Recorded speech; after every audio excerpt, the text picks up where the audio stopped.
तो दोस्तों आज की इस वीडियो में हम बात करने वाले हैं एडवांस्ड मॉडल वर्ब के एक न्यू टॉपिक के ऊपर, जो है आपका could have been, would have been, should have been, may have been और माइट हैव बीन। वैसे तो आप इन सब मॉडल वर्ब के बहुत सारे यूजेस को जानते हैं, लेकिन कुछ बच्चे हैं जो कि कंफ्यूज रहते हैं यदि हम मॉडल वर्ब के साथ हैव बीन को लगा दें। तो इनका जो रियल सेंस है आज उसी के ऊपर हम बात करने वाले हैं। तो वीडियो को लास्ट तक देखना, और ये वीडियो डेफिनेटली आपकी स्पोकन इंग्लिश को बहुत ज़्यादा एनहेंस कर देगी। आप अच्छे से इंग्लिश बोल पाओगे और इनके रियल सेंस को भी समझ पाओगे। अब तक आपने सिर्फ रटा होगा, लेकिन अब आप हमारे चैनल पर रटोगे नहीं, सिर्फ समझोगे और उनके रियल सेंस को समझोगे। तो चलिए वीडियो को शुरू करते हैं। तो देखिए, सबसे पहले हम बात करने वाले हैं शुड हैव बीन के बारे में। देखिए, शुड हैव बीन के दो सेंस होते हैं। एक सेंस इसका होता है होना चाहिए था, ये वाला, और जो दूसरा है वो होता है रहा होना चाहिए था। होना चाहिए था का मतलब है कि किसी को कहीं पर होना चाहिए था, यानी कि हम किसी की सिचुएशन के बारे में बताते हैं, उसकी अवस्था के बारे में बताते हैं कि किसी को कहीं पर होना चाहिए था लेकिन वो वहां पर नहीं है।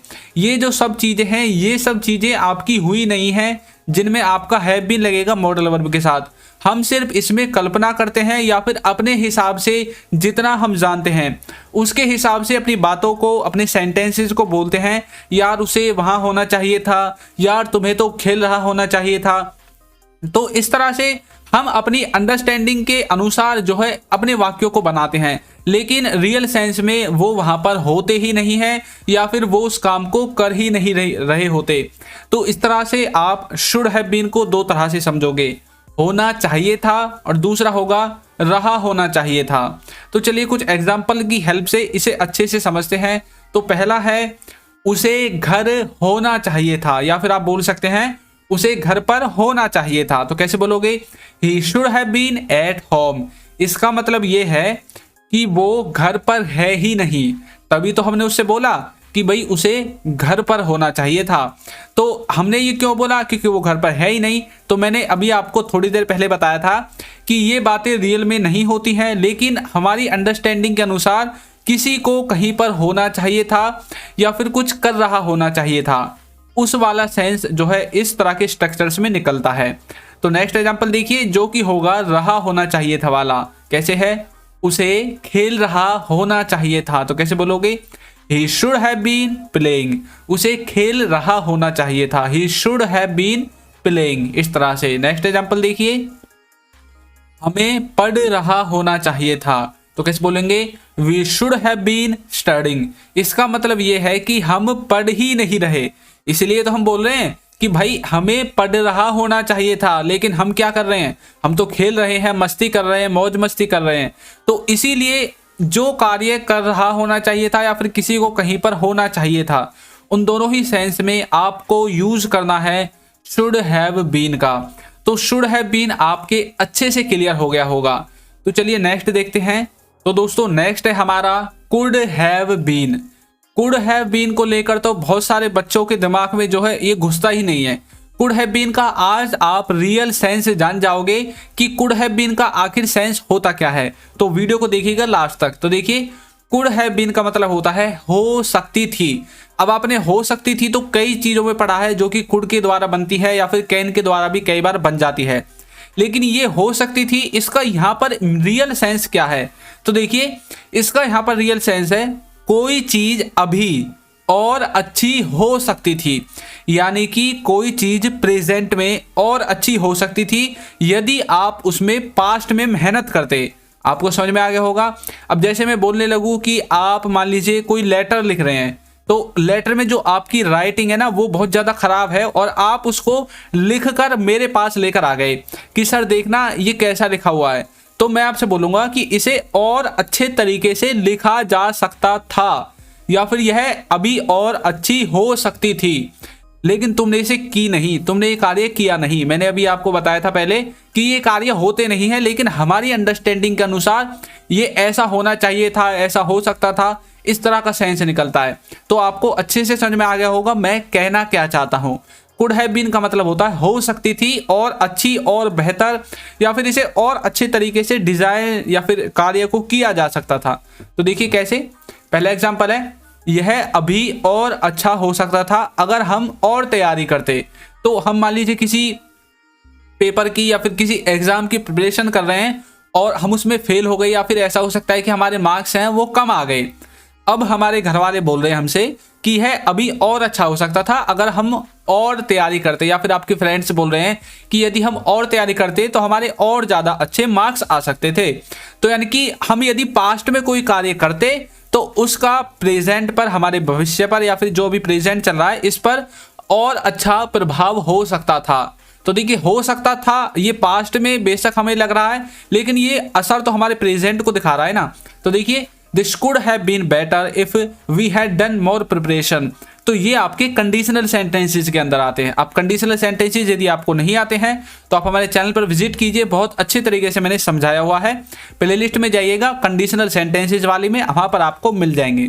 तो यह अभी और अच्छा हो सकता था अगर हम और तैयारी करते। तो this could have been better if we had done more preparation. तो इस तरह से आप इसको बनाएंगे। एक एग्जांपल और देखते हैं। मैं तुम्हारे घर जा सकता था पर मुझे यहाँ आना अच्छा लगा। यानी कि मैं आपके घर गया ही नहीं, तभी तो मैंने बोला कि मैं तुम्हारे घर जा सकता था, यानी कि मैं तुम्हारे घर गया ही नहीं, पर मुझे यहाँ आना अच्छा लगा। यानी कि मुझे यहाँ पर आना पसंद लगा, यहाँ पर आना मुझे अच्छा लगा, इसलिए मैं तुम्हारे घर नहीं गया। तो यानी कि मैंने बोलना चाहता हूँ कि कोई कार्य हो सकता था, मैं कर सकता था, लेकिन मुझे कुछ और चीज़ करनी अच्छी लगी, या फिर कुछ और चीज़ अच्छी हो सकती थी मेरे लिए। तो उन सेंस को बताने के लिए आपको यूज़ करना है कुड हैव बीन का। कैसे बोलोगे? I could have been come to your house but I prefer here. यानी कि मुझे यहाँ आना अच्छा लगा तुम्हारे घर जाने की बजाय। तो इस तरह से आप इसे ट्रांसलेट करेंगे। तो कुड हैव बीन आपके अच्छे से समझ में आ गया होगा, दिमाग में बैठ गया होगा कि कोई चीज़ और अच्छी हो सकती थी, या फिर किसी में और ज़्यादा मेहनत हो सकती थी पास्ट में, लेकिन आपने की नहीं। प्रेजेंट में अब आप उसका उल्हाना दे रहे हो उसको कि भाई ऐसा भी हो सकता था, तुमने ये क्या कर दिया। तो इस तरह का भाव इसमें निकलता है। तो नेक्स्ट देखते हैं। नेक्स्ट देखिए, यदि अभी तक आपने हमारी बुक को डाउनलोड नहीं किया है तो मैंने डिस्क्रिप्शन में लिंक दिया हुआ है, वहाँ से जाकर आप उसे डाउनलोड कर सकते हैं। और यदि आपने कोर्स को परचेज कर लिया तो बहुत अच्छी बात है। तो चलिए नेक्स्ट देखते हैं। और हाँ, हमारा जो ऐप है वो भी आपको डिस्क्रिप्शन बॉक्स में ही मिल जाएगा, उसका लिंक। ऐप को भी डाउनलोड कीजिए, उसमें भी बहुत सारी चीज़ें आपको सीखने को मिलेंगी। देखिए नेक्स्ट है हमारा would have been. Would have been का मतलब देखिए क्या होता है। इसका मतलब होता है किया जा चुका होगा, यानी कि किसी कार्य को किया जा चुका होगा। ये आपका मैं पैसिव में बना रहा हूँ, पैसिव में। तो प्रेजेंट में किसी कार्य को किया जा चुका होगा, पैसिव में किसी के द्वारा, तो ये पैसिव में बनाऊंगा। और दूसरा जो सेंस है वो इसका निकलेगा कोई काम कर रहा होगा, यानी कि कोई काम कर रहा होगा, कोई सब्जेक्ट। तो ये दोनों ही जो सेंस हैं, ये दोनों ही सेंस आपके निकलेंगे वुड हैव बीन के द्वारा। कोई काम किया जा चुका होगा किसी के द्वारा, ये बनेगा पैसिव में, और कोई काम कर रहा होगा ये है आपका एक्टिव में। तो इनको एग्जाम्पल से समझते हैं। तो देखिए पहला एग्जाम्पल, खाना खाया जा चुका होगा। अब देखिए यहाँ पर सब्जेक्ट नहीं है कि भाई खाना राम के द्वारा खाया जा चुका होगा, या फिर श्याम के द्वारा खाया जा चुका होगा, या फिर राहुल के द्वारा खाया जा चुका होगा, या फिर जो है अंजलि के द्वारा खाया जा चुका होगा। ऐसा यहाँ पर कुछ भी नहीं लिखा हुआ है। यहाँ पर सिर्फ खाने के बारे में जिक्र है कि खाना खाया जा चुका होगा, इसीलिए तो ये पैसिव में है। मैंने आपको कई बार बताया है कि हम क्या करते हैं, उसमें सब्जेक्ट को दिखाते नहीं है। अगर सब्जेक्ट को दिखाएंगे तो सबसे लास्ट में दिखाएंगे और उस पर कोई फोकस नहीं होगा। फोकस होगा तो आपके ऑब्जेक्ट पर, खाने पर। तो कैसे बोलेंगे? The food would have been eaten, खाने को खाया जा चुका होगा, इस तरह से। नेक्स्ट है वह सुबह से खेल रहा होगा। तो ये जो कार्य है ये आपका पास्ट के किसी समय से स्टार्ट होगा और प्रेजेंट में भी चल रहा होगा। और यहाँ पर आप कन्फर्म नहीं होते। यदि आप कन्फर्म हैं तो याद रखिएगा आपको प्रेजेंट परफेक्ट कंटिन्यूअस का यूज करना है, वुड को हटा देना है इसमें से। लेकिन यदि आप कन्फर्म नहीं है तो भाई आपको वुड इसमें लगाना है। यदि आप वुड को नहीं लगाओगे तो फिर ये कन्फर्म हो जाएगा। तो he would have been playing since morning, वह सुबह से खेल रहा होगा। देखिए होगा का सेंस है यहाँ पर, और जो प्रेजेंट का परफेक्ट कंटिन्यूअस है उसमें होगा वह सुबह से खेल रहा है, ये वाला सेंस है। तो इस तरह से आपको इसमें और उसमें डिफरेंट करना है। तो आपको समझ गए होंगे, वह सुबह से खेल रहा होगा, he would have been playing since morning, इस तरह से। नेक्स्ट है तुम 2 घंटे से पढ़ रहे होंगे। तो कैसे बोलेंगे? You would have been studying for 2 hours. तो इसी तरह से कोई काम किसी समय से हो रहा होगा प्रेजेंट में, या फिर कोई काम प्रेजेंट तक किया जा चुका होगा किसी सब्जेक्ट के द्वारा, लेकिन वो वाक्य आपका पैसिव में होना चाहिए। तो आपको वुड हैव बीन भी अच्छे से समझ में आ गया होगा। तो नेक्स्ट है कांट हैव बीन। अब ये कांट हैव बीन क्या है, मैंने कैन हैव बीन क्यों नहीं लिखा? तो देखिए कैन हैव बीन का कोई यूज नहीं है, आप यूज करते ही नहीं। अगर करोगे तो कोई एक आध बार पूरी जिंदगी में आपने कर दिया तो कर दिया, नहीं करोगे भी नहीं, उसे एक बार को भी नहीं करोगे। तो हम करते हैं कांट हैव बीन का ज्यादातर यूज। इसका देखिए सेंस क्या है, इसका सेंस है हो ही नहीं सकता है, या फिर आप बोल सकते हैं कैसे हो सकता है। ये दोनों ही। अब बात आप समझ रहे होंगे कि सर ये आप क्या बोल रहे हो ही नहीं सकता है और कैसे हो सकता है। तो इसका जो रियल सेंस है वो ये है कि कोई काम आपने पहले एक बार कर दिया, या फिर कोई काम आपने पहले एक बार कर दिया और वो इतने अच्छे तरीका से किया है कि मतलब वो खराब हो ही नहीं सकता, चाहे कोई आपसे शर्त लगा ले, लेकिन वो फिर भी खराब हो गया। अब आप बोल रहे हैं कि ये तो हो ही नहीं सकता है, वहां पर आपको कांट हैव बीन का यूज करना है। या फिर आप बोल सकते हैं ये कैसे हो सकता है, मैं तो अच्छे से किया था उसको। तो इस तरह से आप कांट हैव बीन का यूज करेंगे। एग्जाम्पल देखिए, वह भूखा हो ही नहीं सकता है क्योंकि उसने अभी कुछ समय पहले मेरे साथ खाना खाया था। तो इसका मतलब यह है कि कोई व्यक्ति है या फिर आपका कोई दोस्त है, उसने अभी कुछ समय पहले आपके साथ 5-6 रोटी खा ली, 5-6 बार खाना खा लिया, यानी कि 5-6 टिफिन आपकी रोटी के वो खा गया। और आपके जाने के बाद फिर आपके पास कोई व्यक्ति आता है, वो बोलता है कि उसने फिर से खाना खाया। अब आपका दिमाग खराब हो जाएगा, वो ऐसे कैसे कर सकता है, यानी कि वो इतना कैसे खा सकता है, ये तो हो ही नहीं सकता कि वो इतना ज़्यादा खाना खा जाए। अभी तो उसने मेरे साथ पहले ही 5-6 टिफिन खा लिए और वो फिर से अब खा गया, तो मतलब ये तो हो ही नहीं सकता है, या फिर ये कैसे हो सकता है, ये वाला सेंस आ गया ना आपका। तो कैसे बोलोगे, he can't have been hungry, वह भूखा हो ही नहीं सकता है। He had already eaten food, वह पहले से ही खाना खा चुका है। ए लिटिल वाइल अर्लियर, यानी कि कुछ समय पहले ही उसने अभी खाना खा लिया है और वो अभी भूखा हो ही नहीं सकता है। तो कुछ इस तरह का सेंस आपका इसमें निकलेगा। तो आप अच्छे से समझ गए होंगे कि मैं इसमें कहना क्या चाहता हूं। आप सेंस को समझ गए ना कि कोई काम हो ही नहीं सकता है, या फिर कोई जो चीज है वो कैसे हो सकती है, ये दोनों ही सेंस निकलेंगे। या फिर आप ऐसे बोल सकते हो कि कोई आपका दोस्त है और उसके पास 100 रुपये भी नहीं होते उसके जेब में, और तुरंत कोई कुछ समय बाद आपसे आकर बोलने लगे कि उस दोस्त ने आपकी गाड़ी ले ली है, वो भी 10 लाख की।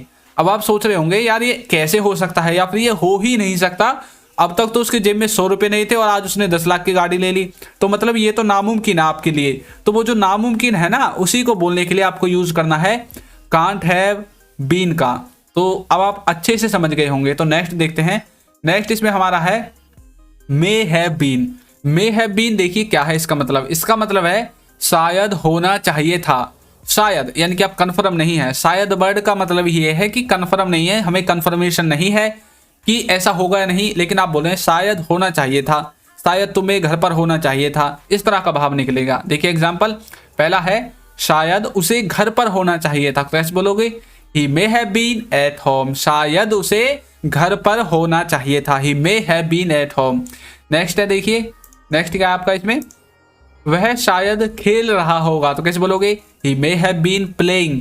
तो इस तरह से जो मे है वो सबके साथ यूज होगा, लेकिन पॉसिबिलिटी को कम करके। ये सकता वाला सेंस भी निकालेगा, चाहिए वाला भी निकालेगा, होगा वाला भी निकालेगा, सब सेंस निकालेगा, लेकिन पॉसिबिलिटी को कर देगा भाई साहब कम। तो आप समझ गए होंगे मे हैव बीन का क्या यूज है। नेक्स्ट देखते हैं। नेक्स्ट है माइट हैव बीन। इसका मतलब होता है शायद ही होना चाहिए था, शायद ही। वो शायद है, ये शायद ही है, यानी कि पॉसिबिलिटी में से भी कम, यानी कि एक तरह से आप 20% लगा सकते हो। और एक भैया आपका मस्ट हैव बीन, ये है जरूर होना चाहिए था। ये आप ठोक बजाकर बोल रहे हो कि मतलब 200% आप एक तरह से लगा लो कि पक्का 100% होना चाहिए था, जरूर होना चाहिए था। और माइट हैव बीन है शायद ही होना चाहिए था, मे हैव बीन है शायद होना चाहिए था, इस तरह से। चलो एग्जाम्पल देखते हैं। पहला एग्जाम्पल है शायद ही उसे घर पर होना चाहिए था, तो इसे देखोगे he might have been at home, ये बन गया शायद ही वाला माइट से। और उसे पक्का घर पर होना चाहिए था, he must have been at home, इस तरह से। शायद ही उसे खेल रहा होना चाहिए था, तो इसकी बनेगी he might have been playing, इस तरह से। और उसे पक्का खेल रहा होना चाहिए था, डांट ठोक कर, तो कैसे बोलोगे he must have been playing. तो इस तरह से आप मे, माइट और मस्ट इन तीनों को ही कहीं पर भी यूज कर सकते हो, उसकी पॉसिबिलिटी को कम करके। तो आशा है कि आपको वीडियो अच्छे से समझ में आ गई होगी। तो वीडियो आपको कैसी लगी है जरूर बताइएगा, और यदि अभी तक आपने हमारे चैनल को सब्सक्राइब नहीं किया है तो चैनल को सब्सक्राइब कर दीजिए। वीडियो को लाइक नहीं किया है तो कर दीजिए, हमारे चैनल पर विजिट कीजिए, बहुत सारी वीडियोज आपको वहाँ पर ऐसी मिल जाएंगी जिनसे आप आसानी से इंग्लिश सीख सकते हैं। तो एक अच्छा सा कमेंट करना भी बिल्कुल ना भूलिएगा। तो आज की वीडियो में इतना ही। Thank you.